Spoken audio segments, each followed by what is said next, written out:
함께 나눌 하나님 말씀 보도록 하겠습니다. 시편 120편 1절에서 2절 말씀, 우리 짧은 구절이 오니 함께 한 목소리로 선포하도록 하겠습니다. 시작. 내가 환난 중에 여호와께 부르짖었더니 내게 응답하셨도다. 여호와여, 거짓된 입술과 속이는 혀에서 내 생명을 건져 주소서. 아멘. 인간은 예로부터 끊임없이 대체할 것들을 찾아왔습니다. 예를 들어 보면 우리가 정보를 전달할 때에도 예전에는 사람이 직접 가서 그 사람을 대면하고 전달해야 될 정보를 직접 전달하기도 했고요. 시간이 지나고 나서는 편지, 우편을 통해 직접 가는 것을 대체했습니다. 그리고 그 후에는 이제 이메일과 전화를 통해서 굳이 찾아가고 손편지를 쓰는 그 수고를 대체하기도 했습니다. 계산도 마찬가지죠.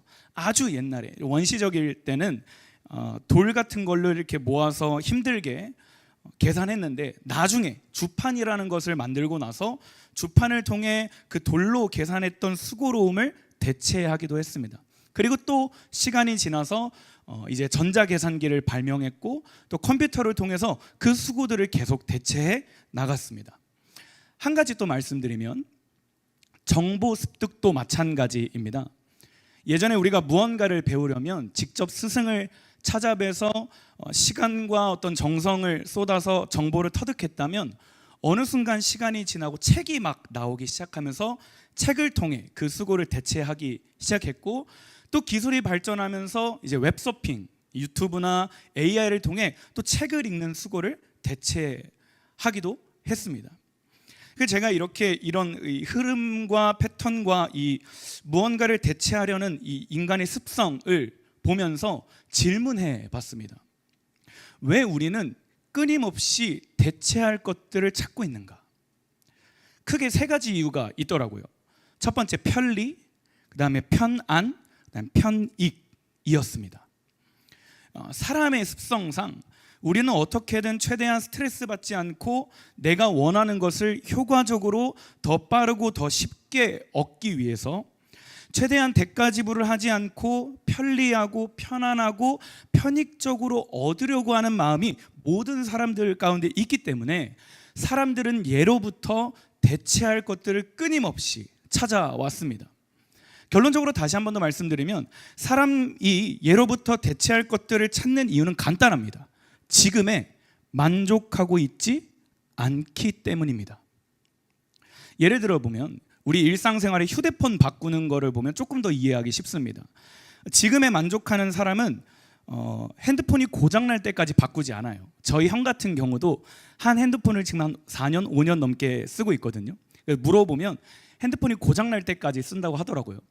근데 지금에 만족하지 못하는 사람들은 뭐 카메라 성능이 조금 좋아졌다, 뭐 디자인이 조금 바뀌었다, 아니면 뭐 새로운 색깔이 나왔다, 뭐 이런 홍보나 광고를 보면 이때다 싶어서 조금 눈탱이를 좀 맞더라도 핸드폰을 비싸게 바꿉니다. 저 같은 사람.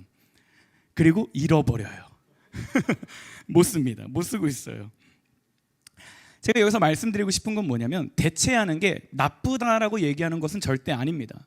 대체하려고 하는 습성 때문에 우리가 덕분에 기술도 빨리 발전하고 더 효과적으로 얻게 되고 그를 통해 얻는 이익도 분명하게 존재합니다. 하지만 아무리 사람들이 이 대체할 것을 찾는 게 익숙하고 당연하고 이 어떤 순환이 반복된다고 할지라도 우리가 절대적으로 붙들어야 하는 한 가지가 있습니다.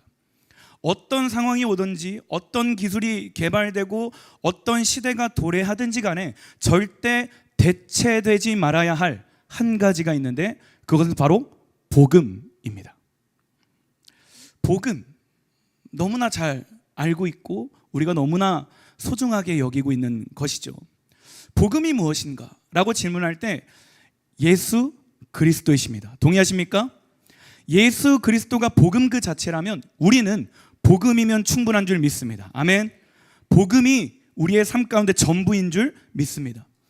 그렇다면 어떤 상황 속에서도, 어떤 시대 속에서도, 어떤 어려움 속에서도 복음은 절대 대체될 수 없어요. 왜 대체될 수 없느냐?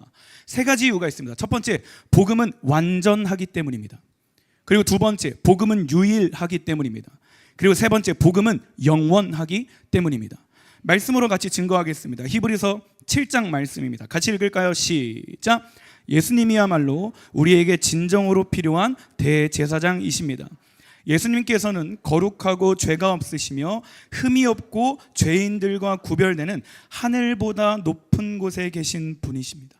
히브리서 5장 말씀입니다. 그래서 예수님은 우리의 완전한 대제사장이 되시고, 할렐루야, 그에게 순종하는 모든 자에게 영원한 구원을 주셨습니다.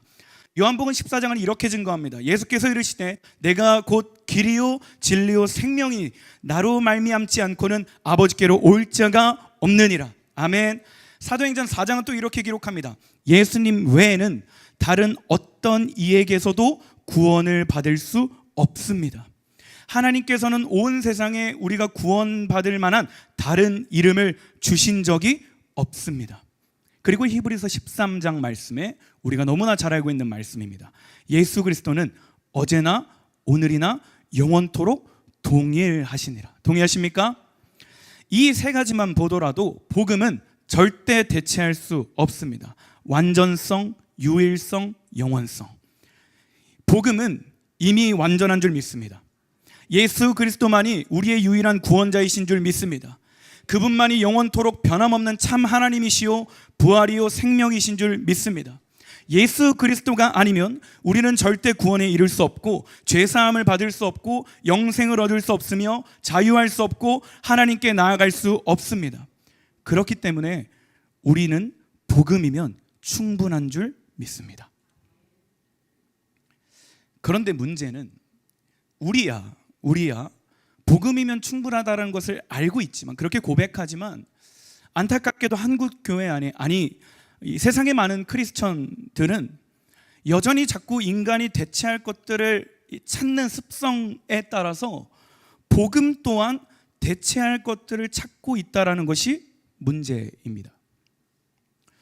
분명 그들도 복음이면 충분하다는 것을 알고 있을 테고, 고백하고 예수 그리스도만이 완전하고 유일하고 영원하다는 것을 알고 있겠지만 은연중에 자꾸 복음을 대체할 것들을 찾고 있다는 거예요. 왜요? 왜 이렇게 되었을까요? 많은 원인과 이유가 있겠지만 확실한 건 이들은 지금 복음으로 만족하고 있지 않기 때문입니다. 아니, 더 분명하게는 복음을 누리고 있지 못하기 때문입니다.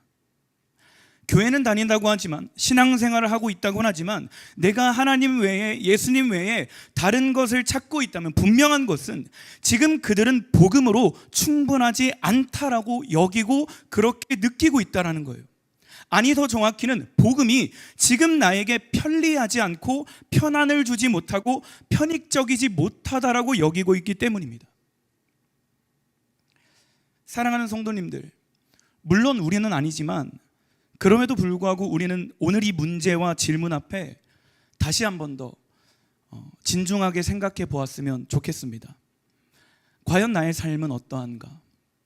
나에게 복음이란 무엇이며 복음을 대하는 나의 태도는 어떠한가? 예수 그리스도를 생각할 때, 그분을 묵상할 때 과연 그분은 나에게 어떤 분인가? 나는 정말 복음으로 충분한가? 아니면 은연중에 복음을 대체할 어떤 것들을 찾고 있진 않는가?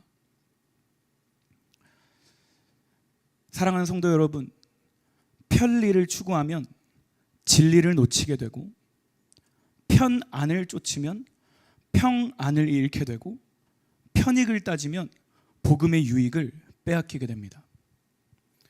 예수님이 우리에게 오신 이유는 우리에게 평안을 주시기 위함이지 편안만을 추구하라고 오신 게 아닙니다.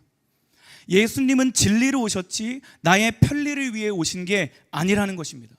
예수 그리스도의 말씀을 붙든다는 것은 우리가 그 말씀을 통해 복음의 유익을 누리는 것이지 내가 잘되고 세상적인 어떤 성공을 위한, 편익을 위한 게 아니라는 거예요. 근데 정말 안타깝게도 우리는 의도하지 않든지 간에 복음을 대할 때 은연중 어떤 생각을 하냐면, 이 메시지가, 이 말씀이, 예수 그리스도가 과연 나에게 편리함을 주나? 나에게 편안함을 주나? 지금 내 상황에, 내 문제에 편익을 주나? 하나님의 말씀을 들을 때 분명 좋은 말씀이고 이상적이긴 하지만 과연 이게 지금의 내 삶에 지금 당장 해결해야 되는 이 문제 앞에, 내가 직면하고 있는 이 상황 앞에 나에게 과연 만족을 주나? 편안한 편익을 주고 있나? 라고 은연중에 생각하게 된다라는 것입니다. 누군가 나를 전도할 때, 예수 그리스도를 전할 때 예수님 믿으면 복 받을 거야, 하나님께서 내 삶을 책임져 주신다라고 하고 염려 걱정하지 말라고 해서 예수님 믿겠다라고 왔는데, 정작 예수님을 알면 알수록, 복음을 들으면 들을수록 나를 부인하고 권리를 포기하고 주인을 바꾼다라는 것이 내가 생각하고 내가 정의했던 것보다는 너무 다른 거예요. 내가 처음에 예수님 앞에 나올 때, 예수님을 영접할 때 그 복음, 복이라는 것은 어떤 편리와 편안과 편익적이었는데, 실상 교회 안에 와서 예수 그리스도를 영접하고 말씀을 읽고 묵상하다 보니까, 그 말씀을 누리려고 하다 보니까 이게 일상 속에서 상충하는 것입니다. 부딪히게 되는 거예요. 그래서 어떻게 되나요? 그때부터 복음을 대체할 무언가를 찾기 시작합니다. 우리 주일 예배 때 담임 목사님께서 말씀하셨잖아요.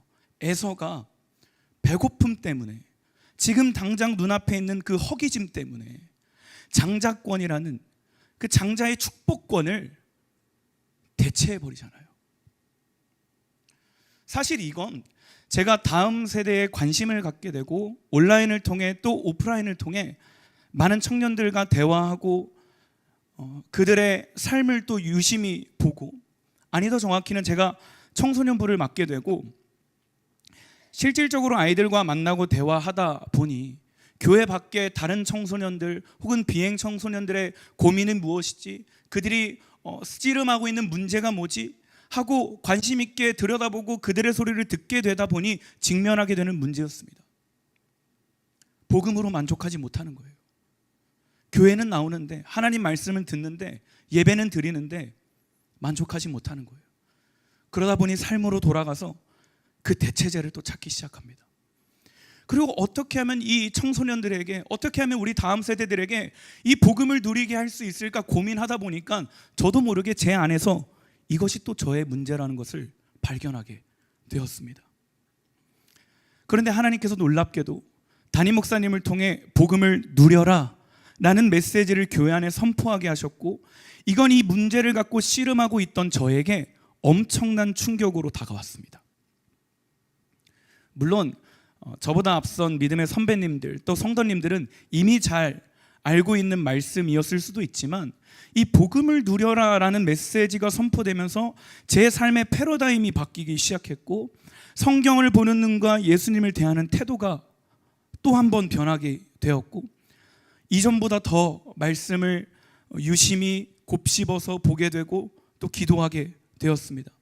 그러면서 경험하게 되고 깨닫게 되고 확신하게 된 것이 있습니다. 사랑하는 성도님들, 복음은 누리는 것입니다. 아멘.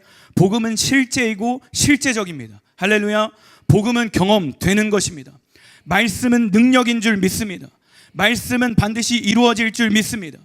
우리가 믿고 의지하는 예수 그리스도는 어제나 오늘이나 영원토록 동일하신 분인 줄 믿습니다. 성령님의 능력은 어제나 오늘이나 앞으로 영원토록 동일하게 임할 줄 믿습니다. 오늘날 우리에게도 역사하실 줄 믿습니다. 복음은 단순히 기록된 글이 아니라, 전설로 내려오는 이야기가 아니라 영이고 생명인 줄 믿습니다. 예수 그리스도를 믿는다는 것은 믿음으로 말미암아 우리의 삶 가운데 하늘에서 이미 이루어진 그 하나님의 뜻이, 우리에게 허락하신 하나님의 말씀이 우리의 삶 가운데, 이 땅 가운데 풀어진다라는 것입니다. 예수 그리스도를 누린다는 것은 우리가 어떤 상황에 놓여 있든지 간에 그 속에서 자족할 힘이 되고 만족할 능력이 되고 그 상황을 뛰어넘을 힘이 되고 감사의 이유가 되고 우리의 찬양이 되는 줄 믿습니다. 복음이 능력이라는 것은 과거의 상처가 오늘날 나에게 그 어떤 영향력도 줄 수 없다라는 거예요. 과거에 있었던 사건이 실제 있었던 사건이지만, 그때 받았던 아픔과 고통과 어떤 상처가 있는 게 분명하지만, 복음을 믿고 복음 안에 있고 예수 그리스도 안에 있고 내가 내 안에 예수 그리스도가 살아있는 자라면, 하나님의 자녀라면 그 과거의 상처가, 과거의 실패와 과거의 좌절이 오늘날 나에게 그 어떤 영향력도 미칠 수 없다라는 거예요. 복음이 실제라는 것은 복음의 능력 붙들고 살아갈 때 회복될 수 없었던 그 일들이, 치유될 수 없었던 것 같던 그 일들이 오늘날 치유된다는 것입니다. 회복된다는 것입니다. 예수 그리스도의 이름을 외칠 때 음부의 권세가 박살나고, 가문 대대로 내려오는 저주가 끊어지고, 귀신이 떠나가고, 질병이 치유되는 것입니다. 할렐루야. 말씀 붙들고 예수 그리스도를 붙든다는 것은 억눌린 자가 치유케 되고, 눈먼 자가 보게 되는 일들이 누군가의 간증으로 끝나는 게 아니라, 누군가의 역사와 누군가의 이야기로 끝나는 게 아니라 오늘날 나의 간증이 되는 줄 믿습니다. 오늘 시편 120편을 보면 성전에 올라가는 노래 혹은 기도라는 소재를 갖고 있습니다.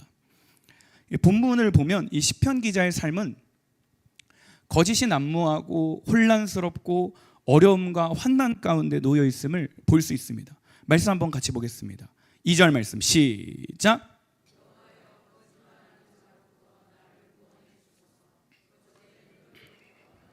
이어서 5절 6절 말씀입니다. 시작. 내가 메색에 살고 있고 게달 사람들의 동네에 살고 있으니 불행합니다. 너무 오랫동안 살았습니다. 내가 평화를 싫어하는 사람들과 너무 오랫동안 살았습니다. 지금 이 시편 기자의 삶은 절대 편안한 삶이 아니에요. 편익적인 삶, 편안한 삶이 아니었습니다. 온갖 거짓말이 난무하고 약탈과 폭력이 일상이었고, 하나님을 대적하는 자들이 어딜 가나 눈앞에 있었습니다. 이 시편 기자는 하나님을 믿는 자였고 하나님께 속한 자였지만 그의 삶을 볼 때는 여전히 문제투성이었고 어려움과 고난 그 자체였습니다. 우리의 삶은 어떠한가요?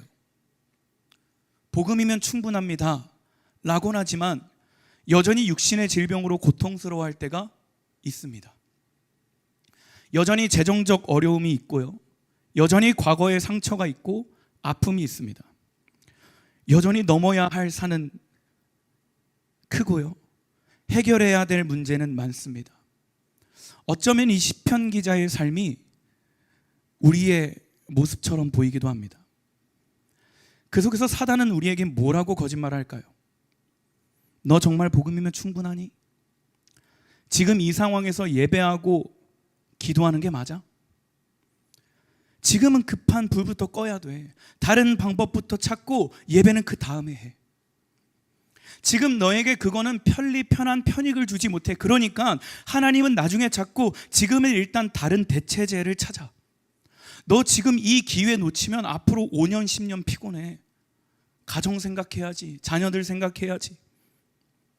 복음은 나중에 누려도 되고 회개는 언제든 해도 되니까 일단 지금은 다른 즐거움과 배부름을 위해 대체할 것들을 좀 찾아봐 라고 거짓말합니다. 우리를 속이려고 합니다. 내가 처해 있는 상황에 복음이 나에게 만족을 주지 못한다라고 거짓말합니다. 하지만 사랑하는 성도 여러분, 우리가 이 상황 가운데 붙들어야 하는 말씀은 1절 말씀입니다. 같이 읽겠습니다. 시작.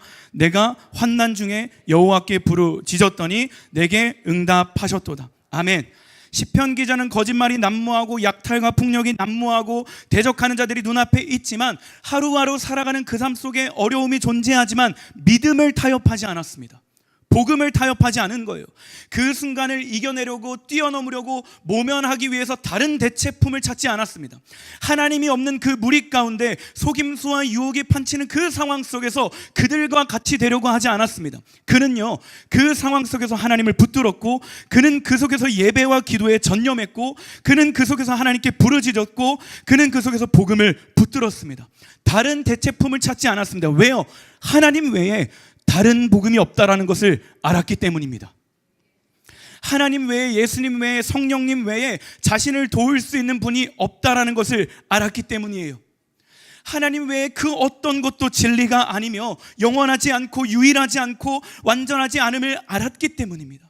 편리와 편익과 편안을 얻는 것보다 진리를 누리고 평안을 누리고 복음의 유익을 누리는 것이 그에게 더 소중했기 때문이에요. 말씀이 아니고서는, 복음이 아니고서는 해결될 수 없다는 것을 이 시편 기자는 누구보다 잘 알았습니다. 그래서 이 시편 기자가 기도를 시작할 때 1절 말씀에 이렇게 고백하는 것입니다. 내가 환난 중에 여호와께 부르짖었더니 주님이 내게 응답하셨도다. 아멘.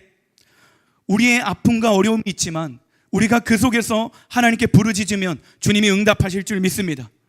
예수님께서 이미 우리의 질고를 지고 십자가에서 해결하셨으니 우리가 예수 그리스도 이름 선포하고 나아갈 때 질병이 치유될 줄 믿습니다. 예수 그리스도 그 이름의 권세를 주셨으니 믿고 선포할 때 말씀 그대로 이루어질 줄 믿습니다. 마가복음 12장 28절을 보면요, 한 서기관이 예수님께 나와서 이렇게 묻습니다. 선생님, 모든 계명 중에 어떤 것이 가장 중요합니까? 같은 본문인데 누가복음 10장 25절은 이렇게 기록되어 있습니다. 어떤 율법 교사가 일어나 예수를 시험하여 이르되 선생님, 내가 무엇을 하여야 영생을 얻으리까? 이 질문을 한 사람은 서기관입니다. 율법학자입니다.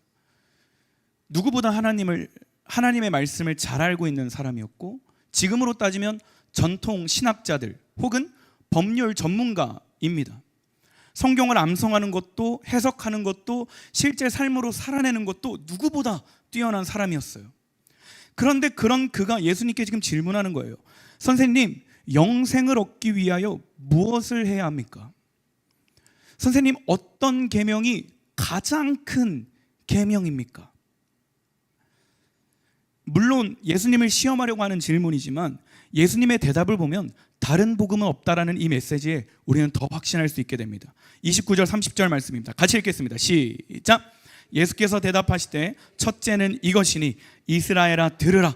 주 곧 우리 하나님은 유일한 주시라. 내 마음을 다하고 목숨을 다하고 뜻을 다하고 힘을 다하여 주 너희 하나님을 사랑하라 하신 것이요. 아멘. 무슨 말인가요? 영생을 얻기 위해 다른 대체제는 없다라는 거예요. 하나님을 사랑하는 것보다 더 위대한 인생은 없다라는 것입니다. 예배와 기도보다 더 영적이고 실제적인 방법은 없다라는 것입니다. 말씀 외에, 하나님의 말씀 외에 다른 진리는 없다라는 거예요. 왜요?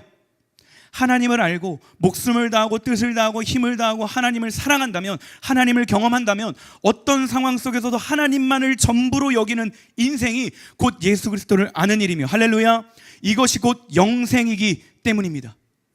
요한복음 17장 3절 말씀, 영생은 곧 유일하신 참 하나님과 그가 보내신 자 예수 그리스도를 아는 것이니이다. 8장 32절 말씀입니다. 진리를 알지니 진리가 너희를 자유롭게 하리라. 아멘. 다시 말해, 하나님을 아는 것, 예수 그리스도를 아는 것, 영생을 위해서는 사람이 왜 존재하고 어떻게 살아야 되고 무엇을 하고 살아야 되며 내 문제와 상황을 뛰어넘고 회복하고 자유를 누리고 영원히 마르지 않을 것 같더니 해결되기 위해서는 예수 그리스도, 즉 복음 말고는 대체할 것이 없다라는 것입니다. 내 삶의 진정한 기쁨과 풍요, 만족과 감사, 노래와 즐거움, 샬롬과 평안, 치유와 회복, 돌파와 성장, 그리고 그 어떤 열매들도 복음이 아니고서는, 예수 그리스도가 아니고서는 얻을 수 없다라는 것입니다. 우리가 잘 아는 요한복음 4장에 등장하는 여인 어땠습니까? 예수님을 만나기 전 수많은 남편들이 어쩌면 그에게 그의 목마름을 해결할 대체제였을 수 있습니다. 하지만 그녀의 전체 통 인생 가운데 절대 해결할 수 없었던 그 목마름, 절대 지워지지 않았고 끊어지지 않았던 그 죄인의 굴레를 어떻게 해결하게 되었습니까? 예수 그리스도를 만나는 순간 그녀는 자유하게 되었습니다. 불치병 여인 어땠습니까? 온갖 방법을 동원해도 치료할 수 없었고 가진 것 다 내놓고 이 사람 저 사람, 이 의사 저 의사 만나서 해도 아무런 방법이 없었고 회생 신청도 불가능한 인생이었습니다. 여러 가지 대체할 것들을 막 찾고 세상적인 방법, 인간적인 방법 해도 아무것도 그녀의 그 괴로움을 해결해 줄 수 없었습니다. 하지만 그녀가 어떻게 그 병을 치유할 수 있었습니까? 오직 예수 그리스도였습니다. 평생 루저로 살았던 사람들 어땠습니까? 죽음이라는 그 문 앞에, 두려움이라는 문제 앞에 직면해 있는 사람들이 어떻게 그것을 뛰어넘고 그 속에서 빛을 보고 소망을 가질 수 있었습니까? 오직 복음뿐인 줄 믿습니다. 오직 예수 그리스도뿐인 줄 믿습니다. 사랑하는 성도님들, 다시 한번 말씀드리겠습니다. 다른 복음은 없습니다. 우리가 믿는 예수 그리스도만이 유일하시고 완전하시고 영원하신 분인 줄 믿습니다. 오직 예수 그리스도만이 유일한 길이요 진리요 생명인 줄 믿습니다. 그가 우리의 죄와 아픔을 십자가와 부활을 통해 불법으로 드러내셨으니 복음 붙들고 살 때 불법은 떠나가게 될 줄 믿습니다. 복음 붙들고 살 때 이제 합법적으로 드러내신 치유와 회복이 우리의 삶 가운데 임할 줄 믿습니다. 아멘. 경제는 더 어려워지고 가정 안의 문제들, 각자의 삶 속에서 직면한 문제들, 누구에게도 쉽게 말하지 못하고 그 누구도 쉽게 공감할 수 없는, 해결해 줄 수 없는 아픔 속에 힘들어하고 계신 분들이 참 많은 것 같아 마음이 편치 않습니다. 얼마나 힘드실까, 또 얼마나 외로우실까 생각하면 아직 짧은 인생이지만, 경험한 것 없지만 저조차도 마음이 무거워지곤 합니다.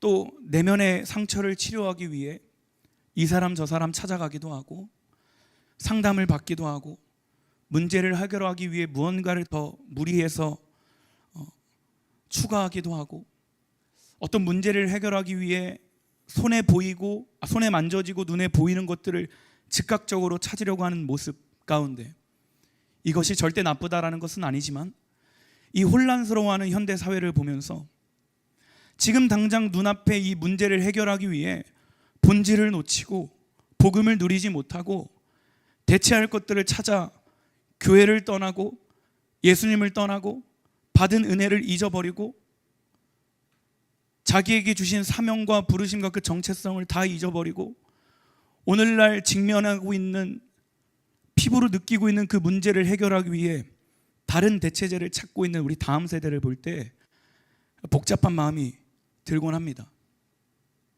그렇게 저는 오늘 이 자리를 빌려 이 메시지를 통해 딱 한 가지만 성도님들에게 다시 한 번 더 이 마음을 전하고 싶습니다. 다른 복음은 없습니다. 오직 예수 그리스도만이 우리의 유일한 능력이신 줄 믿습니다. 오직 하나님의 말씀만이 우리의 삶의 영원한 생명이 되시는 줄 믿습니다. 말씀 마무리하겠습니다. 찬양팀 나와주세요. 시편 1편 1절 2절 말씀 보면 이렇게 기록되어 있습니다. 복 있는 사람은 악인들의 길을 따르지 아니하며 죄인들의 길에 서지 아니하며 오만한 자들의 자리에 앉지 아니하고 오직 여호와의 율법을 즐거워하여 그의 율법을 주야로 묵상하는도다. 복 있는 사람은 예수 그리스도 안에 있고 내 안에 예수 그리스도가 살아 그분과 동행하는 사람은 다른 대체제를 찾지 않습니다. 복 있는 사람은 무언가를 얻기 위해 죄인들의 길이라는 대체 찾지 않습니다. 복 있는 사람은 오직 복음만 붙들고 복음을 의지하고 복음을 경험하고 복음을 누립니다. 왜요? 다른 복음은 없기 때문입니다. 우리가 오늘 이 메시지를 마치면서 조금 길 수 있지만 이 말씀을 꼭 같이 선포하고 마쳤으면 좋겠습니다. 같이 한 목소리로 선포하도록 하겠습니다. 시작. 내 영혼아 여호와를 송축하라. 내 속에 있는 것들아 다 그의 거룩한 이름을 송축하라.